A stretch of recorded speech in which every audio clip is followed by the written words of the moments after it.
जय हिंद दोस्तों, मैं कन्हैया कुमार एक बार फिर से आपका जीके प्लान पे स्वागत करता हूं। हम लोग बिहार स्पेशल का एक सीरीज देख रहे हैं लोग, जिसमें हम लोग सेकेंड चैप्टर पढ़ेंगे लोग, जिसमें आज हम लोग को देखना है बिहार की भौगोलिक स्थिति। तो आइए स्टार्ट किया जाए। तो यहाँ पे कुछ पॉइंट हम लिख दिए हैं ताकि एक एक पॉइंट करके इसको हम लोग अच्छी तरीके से पढ़ लेंगे लोग, और इसके बाद जब ये एक बार समझा देंगे उसके बाद नोट्स बना के यानी इसी पे अच्छी तरीके से लिख के विस्तार रूप में समझा देंगे। क्योंकि देखिए ऊपर ऊपर पढ़ने से अभी का जो क्वेश्चन आ रहा है वो बन नहीं पा रहा है। अभी का जो क्वेश्चन बीपीएससी में या दरोगा में कोई भी क्वेश्चन आ रहा है जीके से, तो थोड़ा सा अंदरूनी थोड़ा सा बेसिक पढ़ना ही पड़ेगा उसके अंदर जाके। तो इसीलिए थोड़ा डिटेल वे में पढ़ेंगे लोग ताकि अच्छी तरीके से आपको समझ में आ जाए। तो आइए स्टार्ट किया जाए। तो देखिए भौतिक स्थिति का ही मतलब क्या होता है कि जो भूमि का निर्माण हुआ है, क्योंकि बिहार जो देखिएगा, बिहार तो एक भूमि ही है। तो जो भूमि का निर्माण हुआ है वो किस कालखंड में हुआ है, किस मटेरियल से हुआ है, किस आकार में हुआ है, यही सब तो पढ़ना भौतिक कहलाता है। तो इसमें हम लोग सबसे पहले इसका स्थिति के बारे में जानेंगे लोग कि बिहार का स्थिति क्या है। उसके बाद एक एक करके हर पॉइंट को देखा जाएगा। तो देखिए बिहार का अगर स्थिति बात किया जाए तो ये भारत का मैप है, और भारत के मैप जब देखिएगा कि बिहार कहाँ पड़ता है, तो ये बिहार का स्थिति यहाँ पे पड़ता है।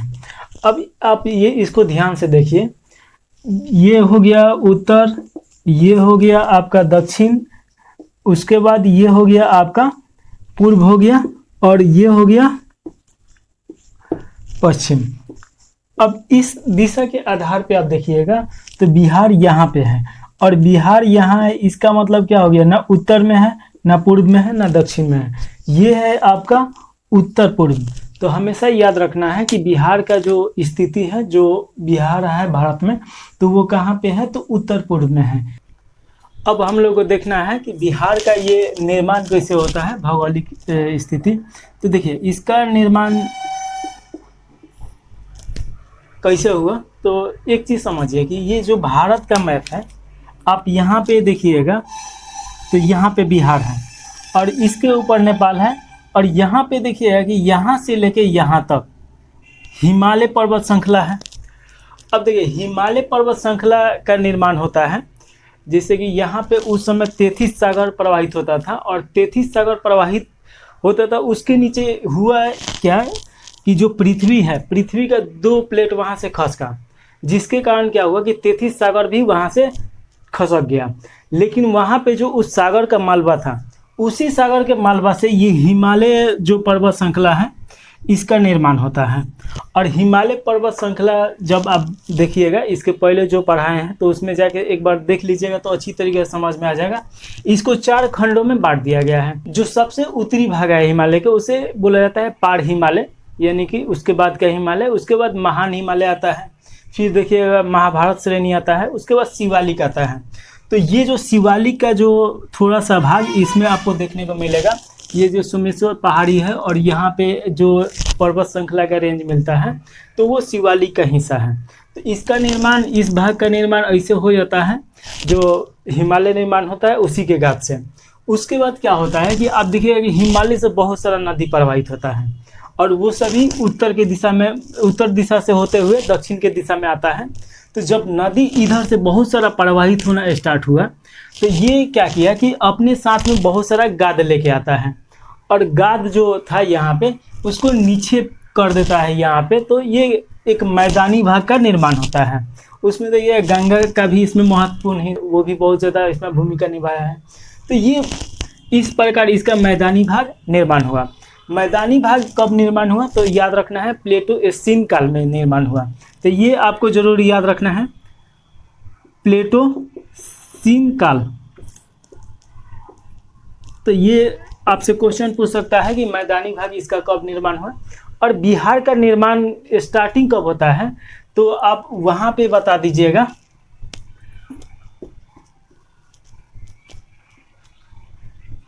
चतुर्थ कल्प से लेके कैम्बियन कल्प, तो चतुर्कल्प से लेके कैम्बियन का कल्प तक ये पूरा जो भौगोलिक स्थिति है इसका, ये इसका निर्माण होता है। तो ये आपको समझ में आ गया होगा कि आखिर इसका निर्माण कैसे हुआ। तो जो ऊपर का ये जो श्रृंखला दिखाई देता है ये हिमालय का ही भाग है, और जो ये बीच का मैदानी भाग दिखाई देता है तो यहाँ पे बहुत सारा नदी प्रवाहित होके आया, तो उसके गाद के कारण ये मैदानी भाग बना। उसके बाद अगर बात किया जाए नीचे का, जो ये आपको पठार दिखाई दे रहा होगा, कैमूर का पठार, तो ये एक्चुअल में क्या है कि यूपी और साथ में एमपी, यहाँ पे एक पर्वत श्रृंखला है जिसे विंध्य पर्वत श्रृंखला के नाम से जाना जाता है, या विंध्याचल पर्वत श्रृंखला के नाम से जाना जाता है। और इसी का हिस्सा ये कैमूर का पठार है, जो कि यहाँ से पठारी क्षेत्र देखने को मिलता है। तो ये आपको अच्छी तरीके से समझ में आ गया होगा कि बिहार का निर्माण कैसे हुआ और कब हुआ। उसके बाद देखना है इसका विस्तार। तो अगर विस्तार का बात किया जाए तो देखिए, इसका लंबाई का अगर बात किया जाए और चौड़ाई का, इसका लंबाई देखिएगा उत्तर से दक्षिण के तरफ, और उत्तर से दक्षिण के तरफ इसका लंबाई पड़ता है 345 किलोमीटर। वहीं पे अगर बात किया जाए कि इसका चौड़ाई कितना है, इसका चौड़ाई पड़ता है 483 किलोमीटर, जो कि पश्चिम से पूर्व या पूर्व से पश्चिम की तरफ पड़ता है। तो ये इसका लंबाई चौड़ाई है, ये आपको याद रखना है। अगर वहीं पे क्षेत्रफल का बात किया जाए तो देखिए, बिहार का पूरा क्षेत्रफल आपका पड़ेगा 94,163 वर्ग किलोमीटर। वर्ग किलोमीटर का मतलब क्या होता है कि देखिए, जैसे 1 किलोमीटर सीधा का, फिर 1 किलोमीटर ऐसे का, और ये इसका एक ही पॉइंट पे 1 किलोमीटर अगर घूम के चारों तरफ से है तो ये वर्ग किलोमीटर में देखा जाता है। तो कोई भी भूमि या क्षेत्र है तो उसे वर्ग किलोमीटर में ही देखा जाता है। तो बिहार का कितना क्षेत्रफल है? 94,163 किलोमीटर। इसको 2 भागों में बांट सकते हैं लोग, एक शहरी इसका हो जाएगा और एक ग्रामीण क्षेत्रफल। तो जाहिर सा बात है कि ग्रामीण क्षेत्रफल ज़्यादा होगा। तो शहरी का अगर बात किया जाए कि शहरी क्षेत्रफल कितना है, तो याद रखना है 2324.72 वर्ग किलोमीटर। वहीं पे अगर ग्रामीण का बात किया जाए तो ग्रामीण देखिए 91,838.28 वर्ग किलोमीटर, कहीं पे 26 दिया रहता है, तो लगभग इसके आसपास में है। तो ये आपको याद रखना है कि इसका क्षेत्रफल कितना है, यहाँ से क्वेश्चन पूछ सकता है। और इसके बाद बात किया जाए इससे संबंधित, तो ये अगर भारत में बात किया जाए तो 28 राज्य है वर्तमान में भारत में, तो ये 12वां नंबर पे है क्षेत्रफल के हिसाब से। तो ये आपको याद रखना है। इससे पहले 13 नंबर पे था, लेकिन आंध्र प्रदेश से तेलंगाना का एक निर्माण हुआ अलग राज्य का, तो ये 12वां नंबर पे आ गया। उसके बाद अगर बात किया जाए कि पूरे भारत का अगर क्षेत्रफल देखा जाए और उसमें प्रतिशत निकाला जाए कि कितना प्रतिशत है, तो याद रखना है 2.72, यानी कि 2.72% ये है। तो इतना तो याद रखना ही रखना है। अगर वहीं पे इसके बारे में बात किया जाए कि बिहार में सबसे बड़ा जिला कौन सा है, तो सबसे बड़ा जिला आपका पश्चिम चंपारण, जो कि यहाँ पे पड़ता है, और सबसे छोटा जिला जो शेखपुरा, जो कि इधर पड़ता है। तो इसमें थोड़ा सा ये भी याद रखिएगा कि जो पश्चिम चंपारण है ये उत्तरी बिहार में है, और जो शेखपुरा है ये दक्षिण बिहार में है। इसलिए कि अभी जो क्वेश्चन बन रहा है द्वीप में ही बन रहा है, ऐसे टेक्निकल ही क्वेश्चन बनाया जा रहा है। तो ये थोड़ा सा मैप पे पढ़ के आपको याद रखना होगा। इसके बाद अगर बात किया जाए, क्षेत्रफल तो हो गया, सीमा कि इसका सीमा किससे किससे लगता है, तो आपको याद रखना है कि एक अंतर्राष्ट्रीय सीमा बनाता है और 3 राज्यों के साथ सीमा बनाता है। यानी कि एक देश के साथ सीमा बनाता है और 3 राज्यों के साथ सीमा बनाता है। एक देश के साथ किसके साथ बनाता है, तो उत्तर में देखिएगा नेपाल, उत्तर में नेपाल के साथ सीमा बनाता है, जो कि 7 जिला के साथ ये सीमा बनाता है। वहीं पे अगर बात किया जाए कि दक्षिण में किसके साथ सीमा बनाता है, तो झारखंड के साथ सीमा बनाता है, झारखंड, जिसमें देखिएगा कि 8 इसका जिला लगता है। अगर दक्षिण ये हो गया, पश्चिम में देखा जाए तो यूपी के साथ सीमा बनाता है, इससे भी 8 इसका जो जिला है वो लगता है। वहीं पे पश्चिम बंगाल के साथ बात किया जाए तो इसके साथ 3 लगता है। तो पूर्व में पश्चिम बंगाल, पश्चिम में देखिएगा उत्तर प्रदेश, उत्तर में देखिएगा अंतर्राष्ट्रीय सीमा बनाता है नेपाल के साथ, और दक्षिण में देखिएगा झारखंड के साथ सीमा बनाता है। तो आपको जो पढ़ना है तो मैप के ऊपर ही पढ़ना है, ऐसे पढ़िएगा। मान लीजिए कि आपसे पूछ दिया कि जो नेपाल के साथ, ऐसे तो सब कोई रट्टा मार लेगा कि नेपाल के साथ अंतर्राष्ट्रीय सीमा बनाता है, लेकिन अगर पूछ लिया कि नेपाल बिहार के किस साइड में पड़ता है, तो जो आप मैप से पढ़ रहिएगा तभी बता पाइएगा। और कितना जिला के साथ, कौन कौन जिला के साथ लगता है, तो प्रीवियस क्लास में इसके सभी जो जिला लगता है उसके बारे में पढ़ा दिए हैं, और एक बार हम लोग रिवीजन करेंगे लोग इसके बाद लास्ट में। तो ये भी सीमा हो गया। उसके बाद हम लोग को देखना है समुद्र से संबंधित प्रश्न। तो देखिए, सबसे पहले तो याद रखना है कि समुद्र से इसकी दूरी कितना है। ये ही आपसे क्वेश्चन पूछेगा कि समुद्र से इसका दूरी कितना है, तो 200 किलोमीटर याद रखिएगा। उसके बाद पूछ सकता है कि समुद्र से इसका ऊंचाई कितना है, तो समुद्र से इसका ऊंचाई जो है 53 मीटर है, तो ये याद रखना है। अब इसके बाद एक और क्वेश्चन पूछ सकता है कि समुद्र के साथ ये कैसे जुड़ा हुआ है। तो देखिए, समुद्र के साथ ये जुड़ा है नदी के द्वारा, और कौन से नदी के द्वारा, तो गंगा नदी के द्वारा। जो गंगा नदी है बंगाल के खाड़ी में जाके अपना मुहासा बनाती है, पानी विसर्जित करती है, तो उसके कारण ये जुड़ा हुआ है और उस रास्ता से समुद्र में पहुंचा जा सकता है। तो ये आपको याद रखना है। उसके बाद अगर कृषि का बात किया जाए तो देखिए, बिहार कृषि प्रधान राज्य है।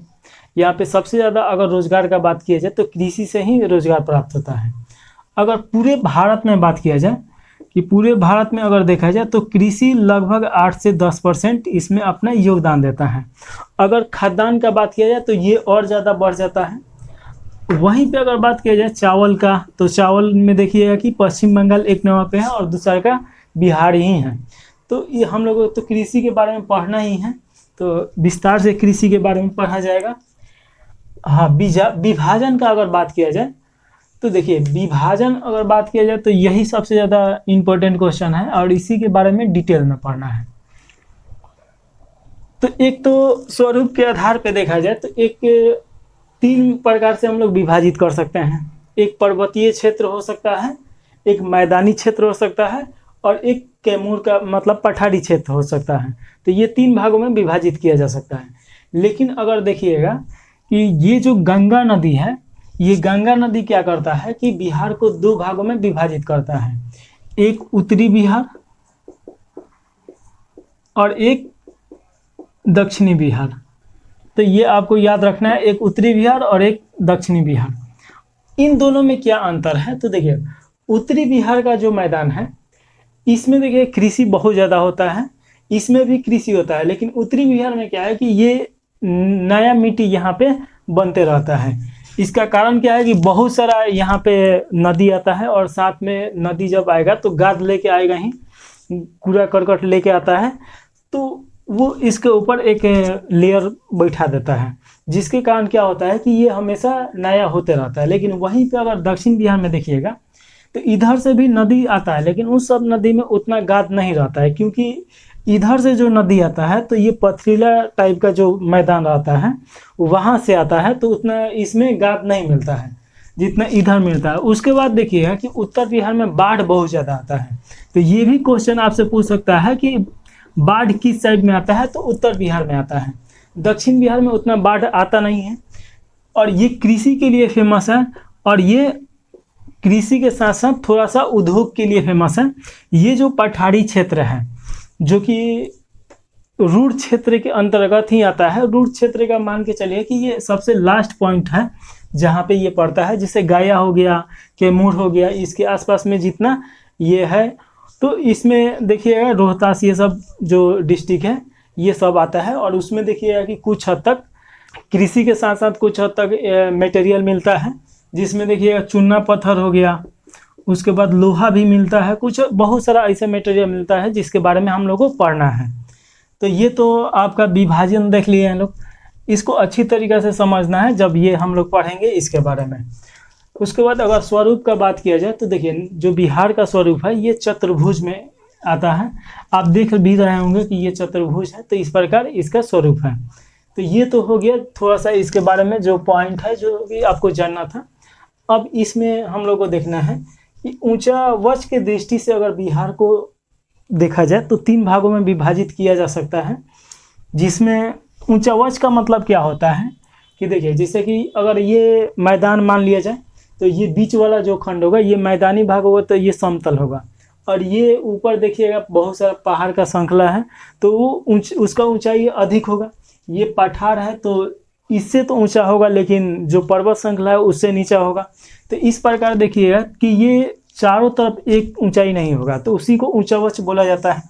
इसमें 3 भागों में बांटा गया है, जिसमें देखिए हिमालय की पर्वतीय पादीय क्षेत्र, यानी कि हिमालय का जो ये क्षेत्र है जो शिवालिक में आता है, तो वो अगर देखा जाए कि कितना % है या कितना है, तो देखिए 586 किलोमीटर स्क्वायर ये भूमि उसका पड़ता है। साथ में अगर देखा जाए गंगा का मैदान, तो ये लगभग 90,650 वर्ग किलोमीटर पड़ता है। सबसे ज़्यादा गंगा का मैदान ही है। वहीं पे बात किया जाए दक्षिण का पठार, तो यहाँ पे देखिए 2927 किलोमीटर। तो अगर ये सजाने के लिए दे देगा तो सबसे पहले सबसे ज़्यादा आएगा गंगा का मैदान, उसके बाद आएगा दक्षिण का पठार, उसके बाद हिमालय के जो पर्वत पादीय क्षेत्र है वो आएगा।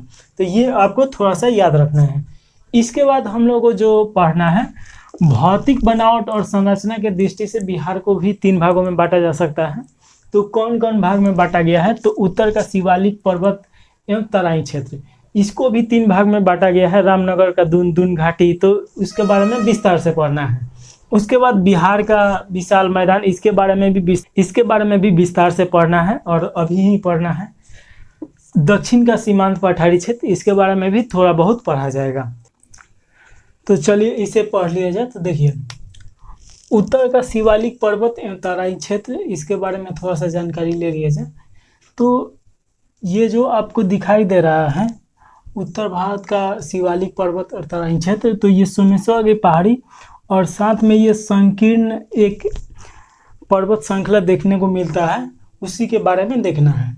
तो देखिए बिहार के उत्तर पश्चिम स्थल का 932 किलोमीटर एक छोटा सा क्षेत्र है, जो कि आपको पश्चिम से पूर्व के तरफ दिखाई देगा, इधर से इधर के तरफ ये क्षेत्र दिखाई देता है, यही है। यह टर्शियल भू संचरण काल में बना था, यानी कि ये टर्शियल काल में भू संचरण के कारण, यानी कि यहाँ के भूमि हटने के कारण इसका निर्माण हुआ था, जो कि हिमालय पर्वत श्रृंखला का ही एक भाग है। इसे 3 भागों में बांटा जा सकता है, तो यही 3 भागों में बांट दिए हैं। तो देखिए इसमें कौन कौन बांटना है। तो देखिए सबसे पहले रामनगर दून, सोमेश्वर पहाड़ी और दून घाटी, उसी को बोला जाता है हरा नदी की घाटी। तो रामनगर दून पहले पढ़ लिया जाए। यह छोटे छोटे पहाड़ियों का एक क्रमशः विस्तार है, जो कि 214 किलोमीटर विस्तारित है। यानी कि यहाँ से देखिएगा तो यहाँ से लेके इधर 214 किलोमीटर का एक विस्तार देखने को मिलता है। इसकी अधिकतम ऊंचाई 240 मीटर मिलता है। तो इसका अगर देखिएगा ये पहाड़ी जो श्रृंखला है छोटा छोटा, तो इसका अधिकतम ऊंचाई कितना 240 मीटर। तो ये आपको याद रखना है, यहाँ से क्वेश्चन बार बार आता है। हरा नदी घाटी के ये दक्षिण में है, तो यानी कि ये इस साइड में होगा तब ये दक्षिण में है। तो हराहा नदी घाटी इधर होगा और इसके ये दक्षिण में है। तो ये आपको 3-4 पॉइंट याद रखना है। उसके बाद देखिए सोमेश्वर श्रेणी, इसका अगर विस्तार देखा जाए तो पश्चिम में त्रिवेणी नहर से भिखना ठोड़ी तक 75 किलोमीटर के एक लंबाई में विस्तृत है। तो यहाँ से आप देखिएगा त्रिवेणी नहर निकलता है, जो कि पश्चिम चंपारण से निकलते हुए और इसमें आके मिल जाता है। तो यहाँ से देखिएगा 75 किलोमीटर का एक विस्तार देखने को मिलता है, उसी का नाम दिया गया है सोमेश्वर श्रेणी। और यहाँ पे एक और चीज़ समझना है कि मान लीजिए कि देखिए यहाँ तक आपका 214 किलोमीटर का रामनगर दून हो गया, और यहाँ तक आप देखिएगा कि यहाँ से विस्तारित होता है। तो ये एक आपको मिलता है सोमेश्वर श्रेणी का पहाड़ी, तो ये लगभग 75 किलोमीटर है। और उन दोनों को विभाजित करता है कौन, तो दून घाटी। तो ये आपसे क्वेश्चन पूछ सकता है कि रामनगर दून और सोमेश्वर की श्रेणी को विभाजित कौन करता है, तो दून घाटी या हरहा नदी की घाटी। तो ये आपको याद रखना है मैप पे, ताकि यहाँ से क्वेश्चन कैसे भी बना के पूछ सकता है। उसके बाद देखिएगा कि सर्वोच्च चोटी का जो ऊंचाई है इसका, तो 874 मीटर है, तो ये आपको याद रखना है। उसके बाद अगर दारा का बात किया जाए तो इसमें सोमेश्वर दारा, भिखनाठोरी दारा और मवाद दारा। तो मवाद से क्वेश्चन आ चुका है, इन दोनों से आएगा तो आसानी से बन जाएगा, ये मवाद वाला याद रखना है। उसके बाद देखिए तीसरा में दून घाटी, हरहा नदी की घाटी बोला जाता है। दून घाटी कहिए या हरहा नदी की घाटी, दोनों एक ही हैं। लगभग ये 24 किलोमीटर का विस्तार है, जो कि दोनों के बीच में पड़ता है और दोनों को ये क्या करता है, विभाजित करता है। तो इस प्रकार हम लोग उत्तर का शिवालिक पर्वत तराई का क्षेत्र देख लिए हैं लोग, जिसको 3 भागों में बांट के पढ़े हैं लोग। और इसके बारे में थोड़ा सा जान लिया जाए तो देखिए तराई का क्षेत्र का मतलब क्या होता है, एक ऐसा भूमि जो कंक्रीट पत्थर से बना है, यानी छोटा छोटा कंकड़ से और बालू से बना हो। यहाँ पे क्या होता है कि ये जो तराई का क्षेत्र है कुछ ऐसा ही सब मिलता है कि जहाँ से नदी उसके नीचे से प्रवाहित होता है और उसके ऊपर देखिएगा छोटा छोटा कंकड़ टाइप का मिलेगा। और यहाँ पे देखिएगा कि पेड़ पौधा का घाना बहुत ज़्यादा होगा, क्योंकि नमी यहाँ पे हमेशा बना रहता है। तो नमी वाला भी ये क्षेत्र है। इस यहाँ से कैसे भी क्वेश्चन जोड़ के पूछ सकता है, आपको अच्छी तरीक़े से ध्यान देना है। ये हो गया। अब हम लोग को पढ़ना है बिहार का विशाल मैदान। तो बिहार का विशाल मैदान पढ़ेंगे लोग। तो इसमें देखिए सबसे पहले मैदान का मतलब क्या हो गया कि ये जो क्षेत्र है पहाड़ी क्षेत्र, इसको बांट के, और ये जो कैमूर का पठार का जो पठारी क्षेत्र है इसको छोड़ के जितना भाग होगा सब मैदान का भाग है। और इसमें आप देखिएगा कि लगभग पूरे बिहार का जितना हिस्सा है उसमें देखिएगा इसका क्षेत्रफल देखिएगा तो 94,163 किलोमीटर है। और इसमें देखिएगा कि इसका जो विस्तार है विशाल मैदान का तो 90,650 वर्ग किलोमीटर। परसेंटेज में देखेंगे तो 96% है, यानी कि ये पहाड़ और पठार सिर्फ 4% पे ही विस्तारित है। तो ये आपको ध्यान देने वाला बात है। अब यहाँ से थोड़ा एक चीज़ और समझना है कि देखिए इधर से मान लीजिए इस सब को मिटा देते हैं, ये मान लीजिए कि इसके ऊपर हिमालय पर्वत श्रृंखला है और इसका ये लास्ट छोर है, तो ये इधर तो ऊंचाई ज़्यादा होगा और इधर से ढलान होगा। आप देखिए कि इधर से बहुत सारा नदी आके मिलता है, गंडक हो गया, बूढ़ी गंडक हो गया, उसके बाद और भी घाघरा वगैरह, ये सब बहुत सारा नदी है तो इधर से आके मिलता है। साथ में देखिएगा कि कोसी नदी भी यहाँ से आके मिलता है। तो ये ऊपर से आने का क्या मतलब है कि ऊपर ऊंचाई ज़्यादा हो जाता है और इधर से ये विस्तारित होता है तो इधर ये प्रवाहित होता है। गंगा नदी भी आता है तो ये हिमालय से ही होके आता है तो इधर से। अब यहाँ पे ये चीज़ एक क्वेश्चन पूछ सकता है कि इसका जो ढलान का है तो ढलान का ये 1 किलोमीटर में कितना ढलान होता है, तो यहाँ से ये क्वेश्चन आ सकता है। तो गंगा के मैदानी क्षेत्र का ढाल यानी कि जो ढलान है ये 6 सेंटीमीटर है प्रति 1 किलोमीटर में, यानी कि 1 किलोमीटर अगर इधर से चला जाए तो 6 सेंटीमीटर उसका ऊंचाई जो होगा कम होते चला जाएगा भूमि का। तो ये याद रखना है। उसके बाद अगर बात किया जाए बिहार का विशाल मैदान को, तो इसको 2 भागों में विभाजित किया जा सकता है। और 2 भागों में विभाजित कौन करता है, तो ये गंगा नदी करता है। देखिए गंगा नदी जब पश्चिम से पूर्व की तरफ प्रवाहित होता है तो बिहार को लगभग 2 बराबर भागों में बांटता है, जिसमें एक उत्तर का बिहार और एक दक्षिण का बिहार।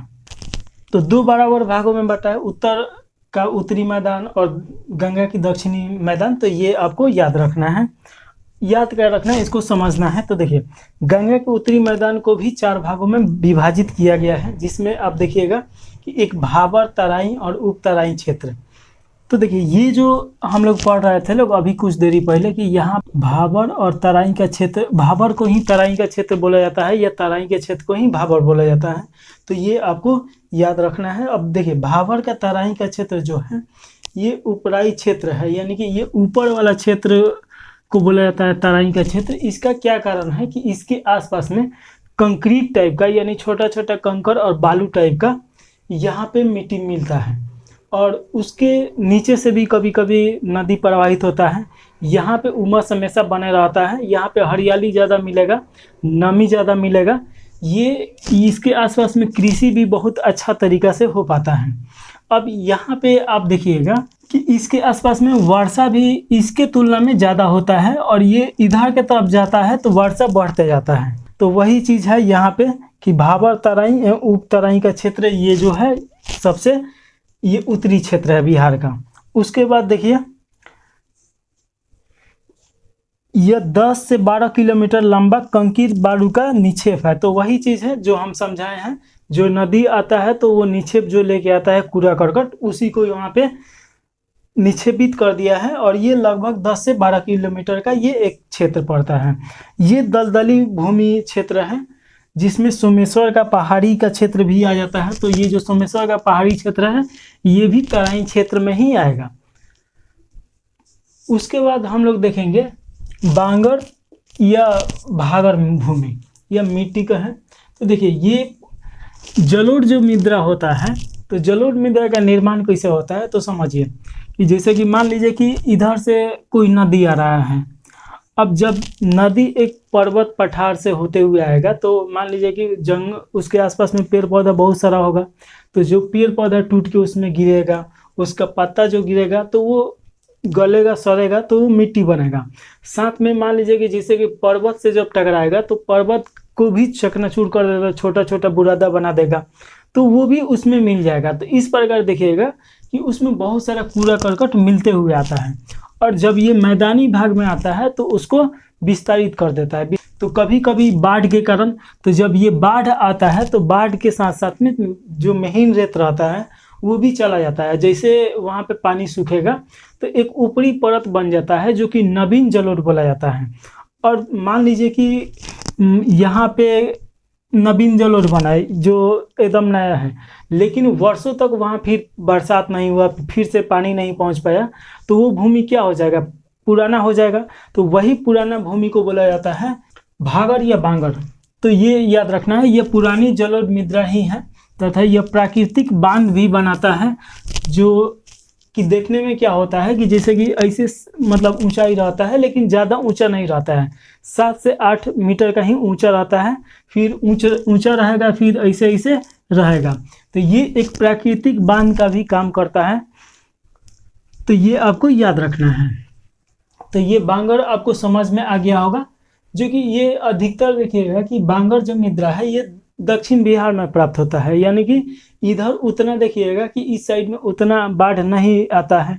उसके बाद जो नदी है उस तरीक़ा से उसमें पानी नहीं रहता है जिस तरीक़ा से हिमालय नदी में पानी रहता है। तो ये भी आपको समझ में आ गया होगा। उसके बाद तीसरा का जो देखेंगे खादर भूमि, ये नवीन जलोढ़ मृदा है। तो ये आपको याद रखना है कि उत्तर भारत में देखिएगा कि हर साल बाढ़ आता ही आता है। उसमें बहुत सारा इसका कारण है, बहुत सारा, एक तो नदी भी इधर बहुत ज़्यादा है। उसके बाद कि इधर का जो नदी है बारहमासी नदी है, यानी कि 12 मास उसमें पानी रहता है। बरसात के दिन में क्या होता है कि उस नदी में बहुत ज़्यादा पानी आ जाता है, उसके बाद बांध तोड़ के चारों तरफ यहाँ पे बाढ़ लेके आ जाता है। और बाढ़ के कारण क्या होता है कि जब पानी के साथ साथ महीन रेत जाता है, मिट्टी जाता है, और जब बाढ़ का पानी सूखेगा तो ये जो क्षेत्र रहता है इसके आसपास का, तो उसके ऊपर एक परत बना देता है 2-3 इंच का, और वो बहुत अच्छी तरीक़ा से कृषि के लिए उपजाऊ भूमि का निर्माण करता है, जिसमें प्राकृतिक तौर पे खाद पाया जाता है। उसके बाद देखिए चौर या मन। तो देखिए चौर क्या होता है कि ऐसा भूमि जो बरसात के समय में जलमग्न हो जाए।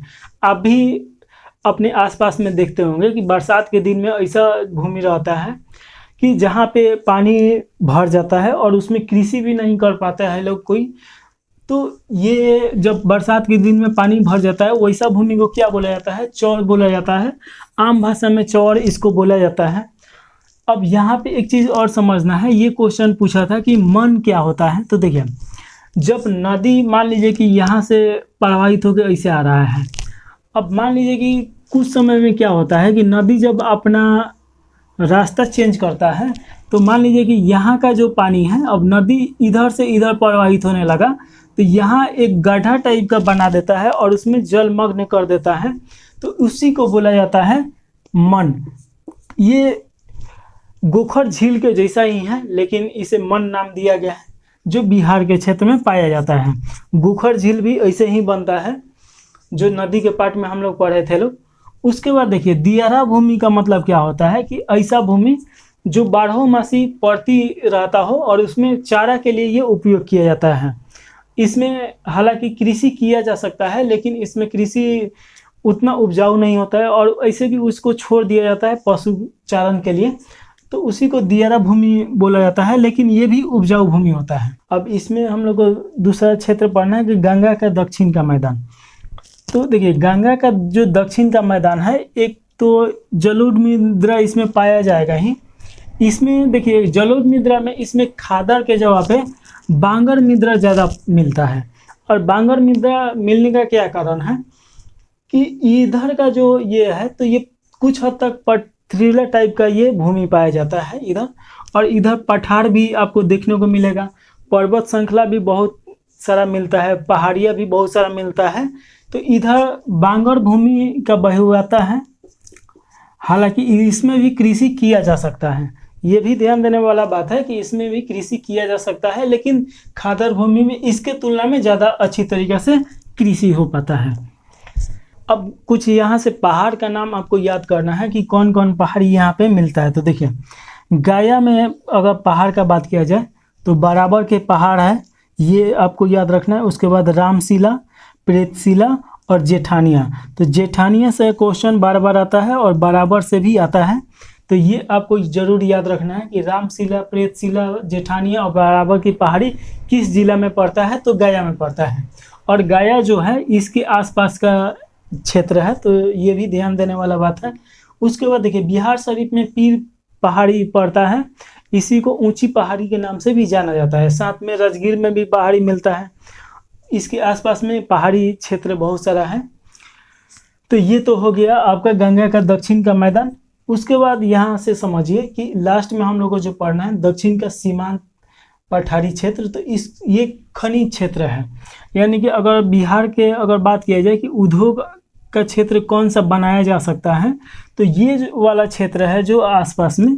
तो यहाँ पे खनिज कुछ हद तक मिलता है, जिसमें देखिए जाए कि सोना भी मिलता है। उसके बाद इसमें चूना पत्थर, नीस, ग्रेनाइट इसका बहुत ज़्यादा मिलता है। उसके बाद यहाँ पे देखिए कि एक सीमेंट फैक्ट्री भी है, तो इधर थोड़ा सा आपको देखने को मिलेगा। क्योंकि देखिए यहाँ पे ऐसा खनिज क्षेत्र क्यों है कि रूर क्षेत्र का ही ये भाग है, यानी कि जो झारखंड में मिलता है रूर क्षेत्र, उसी का ये थोड़ा सा भाग है। तो यहाँ पे खनिज बहुत सारा मिलता है, जो कि खनिज वाला पार्ट में हम लोग अच्छी तरीके से पढ़ेंगे लोग। इस प्रकार बिहार की मैदानी स्थिति जो है, इसको हम लोग पढ़ लिए हैं लोग। इसको एक दो बार देखिए, इसका नोट्स बना लीजिए ताकि एग्जाम के टाइम में इसका रिवीजन कर पाइएगा। तो इसी के साथ हम लोग ये समाप्त कर दिया जाए वीडियो। जय हिंद।